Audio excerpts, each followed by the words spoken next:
Baik, assalamualaikum warahmatullahi wabarakatuh. Selamat datang di Responsi Logika, pertemuan ke-7 ya. Jadi minggu ini adalah pertemuan terakhir sebelum UTP.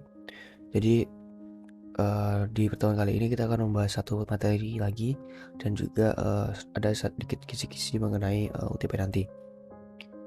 Jadi di pertemuan kali ini yang akan dibahas adalah materi tentang himpunan.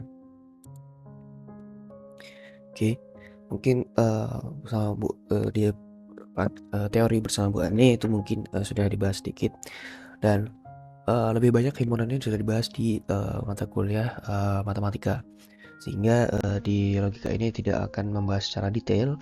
Dianggap kalian sudah sudah bisa seperti itu, sudah memiliki kemampuan di bidang di bagian kehimpunan ini.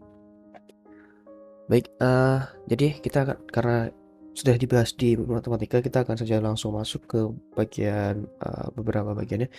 Yang pertama, di himpunan itu ada yang namanya kardinalitas, atau kardinalitas itu adalah jumlah elemen dari suatu himpunan. Jadi kalau misalnya di suatu himpunan itu misalnya seperti ini, ada contoh A-nya itu ada himpunan yang berisi A, B, C, D, maka kardinalitas di A itu adalah 4.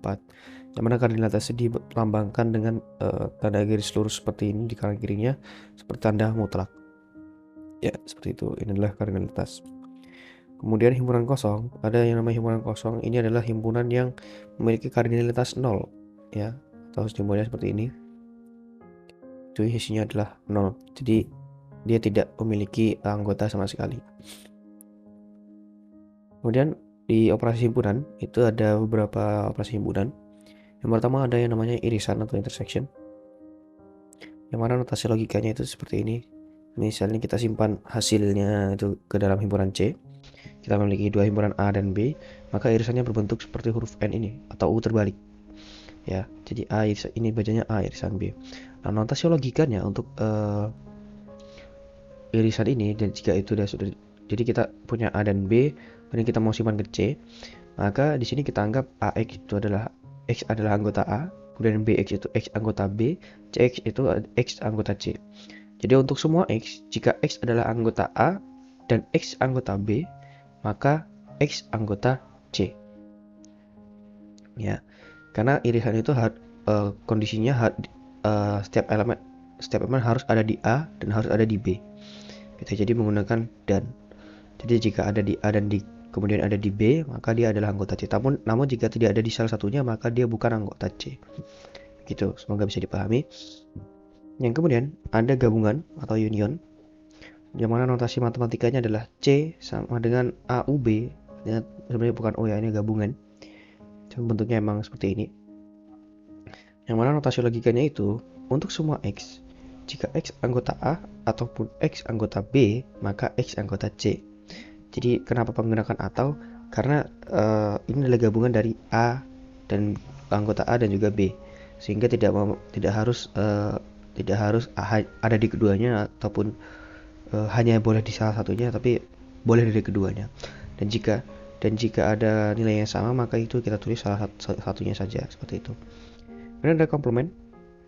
Komplement ini notasi matematikanya adalah, misalnya kita mau simpan ke B, kita punya himpunan A, maka komplement A adalah A aksen. Gitu. Ya, bisa dilihat ini diagram Venn-nya. Kemudian notasi logikanya untuk semua X, jika X bukan anggota A dan X anggota semesta, S ini semesta ya, maka X anggota B. Ya, B ini untuk menyimpan hasilnya ya. Namun jika tidak ada ini tidak masalah sebenarnya. Jadi intinya kalau untuk komplement itu adalah jika X bukan anggota A dan X anggota semesta, maka itu adalah A komplement, seperti itu. Ya, notasinya kurang lebih diagram Venn kurang lebih seperti ini.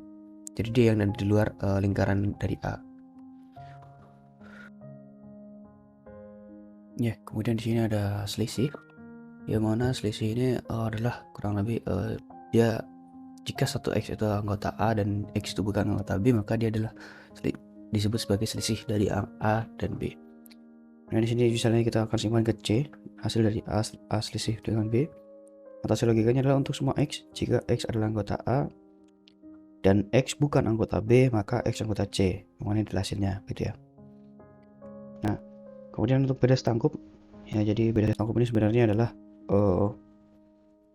selisih antara A irisan B, A gabungan B diselisihkan dengan A irisan B.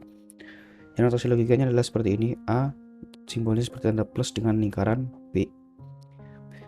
Ini sudah dibaca dengan beda setangkup. Nah, notasi logikanya untuk semua X jika A anggota X dan untuk semua X jika X anggota A dan X bukan anggota B, atau X anggota B dan X bukan anggota A, maka X anggota C. Jadi pilihannya adalah jika dia ada di A, maka dia tidak boleh ada di B, dan sebaliknya jika dia ada di B, dia tidak boleh ada di A. Maka itu adalah beda setangkup dari A dan B.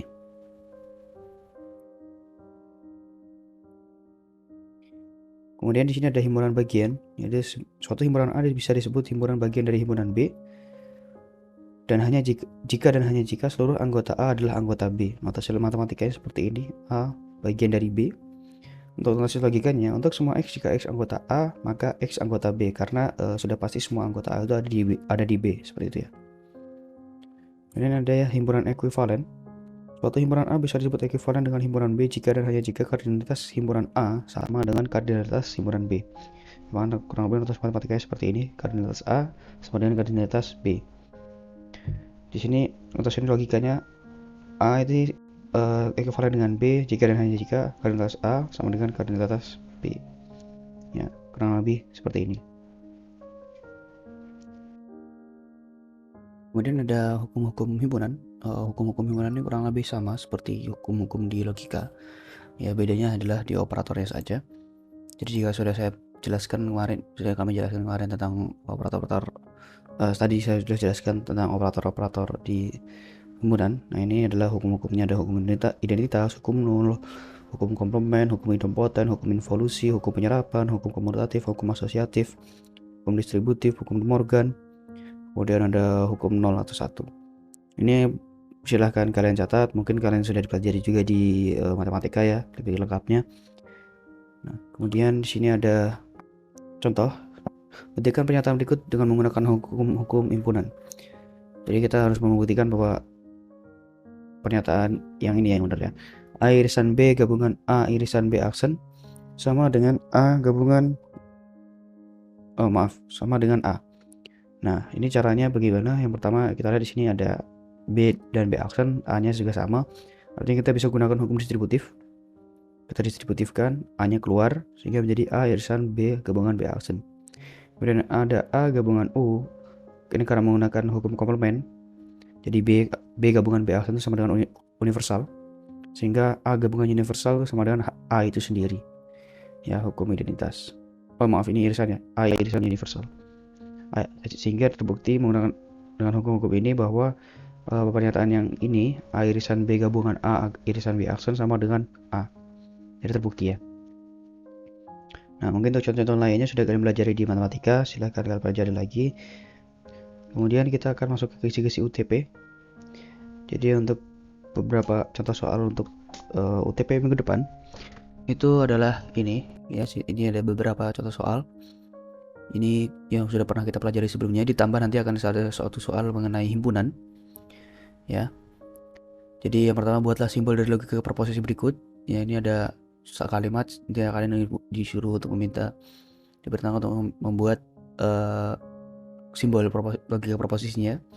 Kemudian ada periksa apakah P dan Q atau P dan negasi R ekuivalen dengan P dan negasi Q. Jika maka P dan negasi R menggunakan hukum-hukum dan tabel kebenaran. Ini nanti akan menentukan validitasnya begitu ya. Kemudian menentukan validitas argumen menggunakan semantik tree dan juga falsifikasi. Kemudian ada menentukan simbol logika predikat. Kemudian ada membuktikan validitas argumen berkuantor.